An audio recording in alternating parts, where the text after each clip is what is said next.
दरम्यान पद्मश्री विलास डांगरे यांच्याशी संवाद साधलाय आमचे प्रतिनिधी संजय तिवारी यांनी। नागपूरच्या जयप्रकाश नगर परिसरामध्ये डॉक्टर विलास डांगरे यांच्या निवासस्थानी आम्ही आहोत आणि जशी बातमी पसरली तसे लोक येत आहेत, सामाजिक कार्यकर्ते, पत्रकार आणि आजूबाजूचे लोक, त्यांना जिव्हाळ्याने त्यांना आपलं मानणारे लोक, यांचा सततचा राबता सुरू आहे। अशात आपण डॉक्टर विलास डांगरे यांच्याशी बोलूया। सर, पद्मश्री घोषित झालेला आहे, तुमची पहिली रिॲक्शन काय? आनंद झाला की अधिक काम करण्यासाठी त्याचा उपयोग होईल याचा आनंद झाला।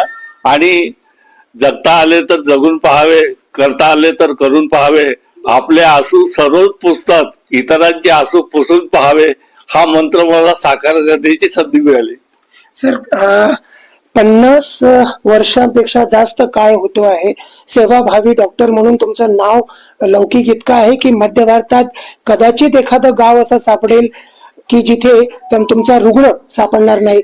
आणि मुंबईला बाळासाहेब ठाकरे यांच्यासाठी कितीतरी वर्ष विमानाने तुम्ही दिलेली औषधं जात होती, हे मला आठवतं। त्याबद्दल सांगा आणि तुमच्या अन्य अशा महत्वपूर्ण रुग्णांबद्दल सांगा। बाळासाहेबांसाठी मी नियमितपणे जवळजवळ 4 वर्षापर्यंत जात होतो। रात्री 8च्या विमानाने जात होतो आणि सकाळी 6 वाजता परत येत होतो।